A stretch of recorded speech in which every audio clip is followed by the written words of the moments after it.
आज हम लोग टॉपिक करने जा रहे हैं कैपिटलिस्टिक सोशल प्लानिंग। तो सोशल प्लानिंग के बारे में आप इतना जानते हैं कि 1917 में जब बोल्शेविक रेवोल्यूशन आया था और एक खूनी तबाही के बाद एक प्रोलेटेरिएट समाज मतलब सत्ता पलट हुआ था और पूंजीवाद ख़त्म होकर समाजवाद का इंट्रोडक्शन हुआ था। तो जो नेचुरल है उस टाइम इतना डेमोलिशन हो गया था, इतना ज़्यादा नुकसान हो गया था। तो उस सिस्टम को वापस से रिक्रिएट करने के लिए, रीबिल्ड करने के लिए प्लानिंग जैसी चीज़ों को जो है लेके आया गया था। नई चीज़ें आई थी मार्केट में। तो अब धीरे धीरे प्लानिंग जो है पॉपुलराइज हुई। सबसे पहले पॉपुलैरिटी में यही होता है कि सबसे पहले क्रिटिसाइज़ किया जाता है। तो वेस्ट ने प्लानिंग को बहुत क्रिटिसाइज़ किया, इसको वेस्टेज माना।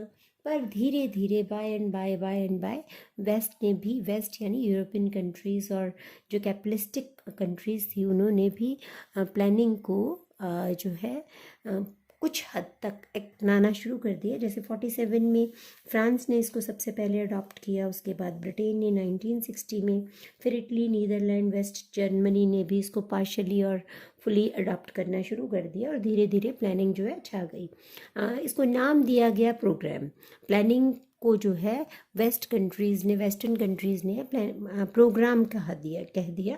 और बेसिकली ये प्रोग्राम या प्लानिंग जो भी कह दो इसको, वो क्या था? It is a conscious action of the ruling बुर्जुआ classes upon the transformation of social structure of society carried out through the apparatus of state. यानी कि स्टेट के अपरेटस की मदद से जो है सोसाइटी के जो सोशल स्ट्रक्चर है उसको चेंज करना, जो है वो चेंज करने के लिए सोशल प्लानिंग को अडॉप्ट किया गया।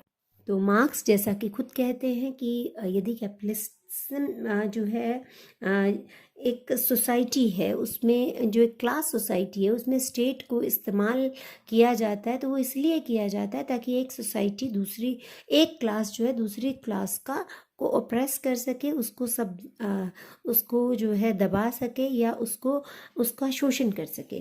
तो वैसे ही प्लानिंग को जब ऑप्ट करती है बुर्जुआ क्लासेस जो है वो प्लानिंग को ऑप्ट करती हैं, तो बेसिकली उनके कुछ वेस्टेड इंटरेस्ट होते हैं जिनको पूरा करने के लिए प्लानिंग को इस्तेमाल किया जाता है। तो सबसे पहला जो पर्पस है वो है डेवलपमेंट ऑफ मतलब further development of production forces. तो उसमें क्या है कि जब मोनोपोली चरम पे आ जाती है, जैसा कि अपन ने पिछले चैप्टर्स में देखा कि हाईएस्ट स्टेज है मोनोपोली, तो मोनोपोली जब चरम पे आ गई तो उसके बाद क्या, मोनोपोली कैपिटलिज्म आ गया। तो उसकी वजह से कॉम्प्लेक्सिटीज़ बहुत ज़्यादा बढ़ जाती हैं, कॉन्ट्रडिक्शंस बढ़ जाते हैं। तो फर्दर डेवलपमेंट के लिए जो नया रास्ता बनाया जाता है तो वो स्टेट के थ्रू बनाया जाता है और उसका नाम प्लानिंग रखा जाता है। तो वो प्लानिंग जो है वो बेसिकली इन पावर्स को एक्सपेंडेड अपॉर्चुनिटीज़ देती है ताकि वो जो है एक्सट्रैक्ट कर सके। एक्सट्रैक्ट मतलब दोहन कहते हैं या शोषण है, और ज़्यादा रिसोर्सेज का। जैसे कोई मिट्टी का कॉन्ट्रैक्ट दे दिया, कोई स्पेक्ट्रम दे दिया, कोई कुछ दे दिया, कोई माइंस दे दी, तो वो माइंस वगैरह कौन देगा? ऐसे तो लिया नहीं जा सकता ना। तो नेचुरल है वो स्टेट की हेल्प से वो जो है ये सब चीज़ें ली जाती हैं। तो इसी को ही प्लानिंग का नाम दे दिया जाता है। तो प्लानिंग का ये एक बहुत बड़ा ऑब्जेक्टिव है। रीज़न एक ये भी दिया जाता है कि हमने प्लानिंग को क्यों ऑप्ट किया, क्योंकि हमने जो है स्टेबिलिटी को अचीव करना है कि यदि हम अनप्लान्ड प्रोडक्शन करेंगे तो हमें जो है बहुत ज़्यादा ग्रोथ रेट में, प्राइसेस में बहुत फ्लक्चुएशन मिलेगी। तो इस वजह से जो है, और वैसे भी कैपिटलिज्म का जो मॉडल है उसमें फ्लक्चुएशन तो होनी है, क्योंकि ट्रेड साइकिल वहाँ बहुत ही शार्प होते हैं। तो उस केस में जो है वो प्लानिंग करनी पड़ती है ताकि उनके जो शार्पनेस है उसको कम किया जा सके। मोर ओवर एक जो है 1950 के आते आते जो है एक कॉन्शियसनेस पैदा हो गई थी सोसाइटी में भी।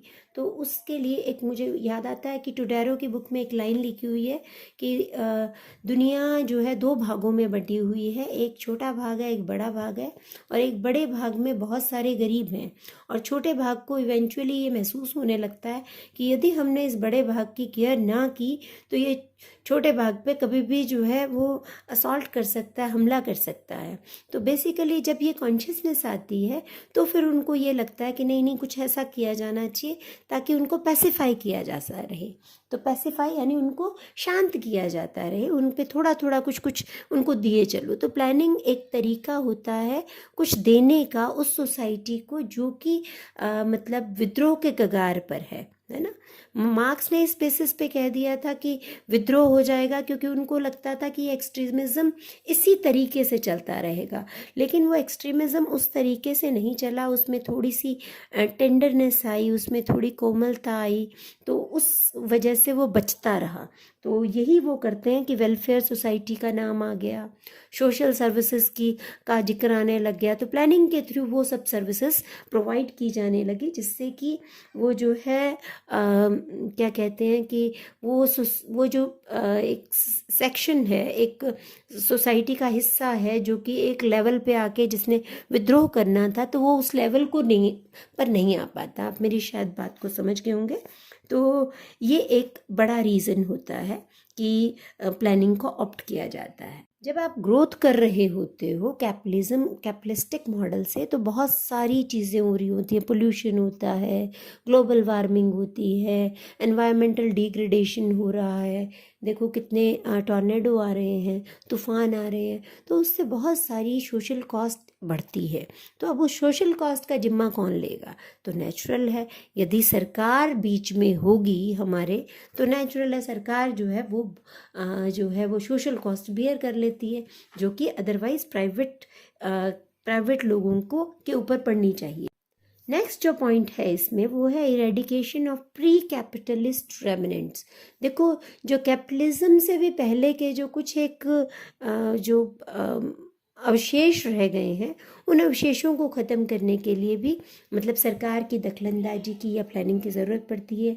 जैसे हमारे देश में जमींदारी जागीरदारी है, तो ये और तो कोई ख़त्म नहीं कर सकता था ना, तो सरकार ही जो है किसी प्लानिंग के थ्रू इसको ख़त्म कर सकती है।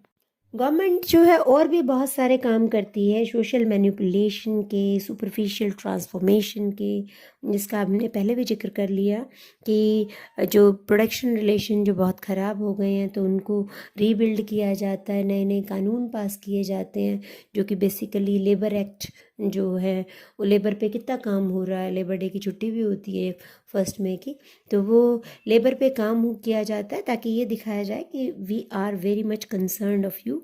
गवर्नमेंट जो है ज़रूरत पड़ने पर टैक्सेस को घटाती है, बढ़ाती है, ताकि जो है सोसाइटी का फैब्रिक जो है वो ना बिगड़े, और वो हार्मनी भी लेके आती है दोनों सेक्शंस ऑफ सोसाइटी के अंदर। उसके अलावा सरकार जो है वो हर टाइम ये शो ऑफ करती है कि वो वर्किंग क्लास के लिए, इक्वालिटी के लिए बहुत सारे काम कर रही है। टैक्स हॉलीडेज़ देती है, बोनसेस देती है, हेल्थ फैसिलिटीज़ देती है, घर बना के देती है।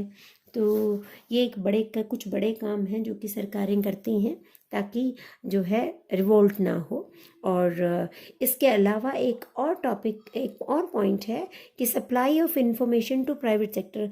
अब प्राइवेट सेक्टर को जब और लेवल पे दोहन करना होता है और ज़्यादा जो है वो मतलब एक्सप्लॉइट करना होता है, उसके लिए बहुत सारा डेटा चाहिए होता है। अब वो डेटा वैसे तो मिल नहीं सकता क्योंकि वो उनके जुरिसडिक्शन में नहीं होता, तो गवर्नमेंट के थ्रू वो डेटा उनको बड़ी इजीली मिल जाते हैं। गवर्नमेंट बहुत सारी स्टडी करती है डेटा की, तो वो उसके लिए डेटा कलेक्ट करती है, तो वो डेटा बड़ी इजीली जो है वो प्राइवेट सेक्टर को मिल जाता है। उस डेटाबेस का इस्तेमाल करके प्राइवेट सेक्टर बड़ी इजीली अपना काम, अपना बिजनेस में और एक्सपेंशन या अपनी फ्यूचर पॉलिसीज़ जो है वो तैयार कर सकता है। तो बेसिकली इकोनॉमिक पॉलिसी प्लानिंग को जो है वो डोमिनेंट क्लास जो होती है वो दूसरी वाली क्लास को, जो डाउन ट्रोडन सोसाइटी है, उसको और ज़्यादा सबॉर्डिनेट करने के लिए और ज़्यादा जो है उसका शोषण करने के लिए इस्तेमाल करती है। तो these are the reasons for which planning is opted in the capitalistic system.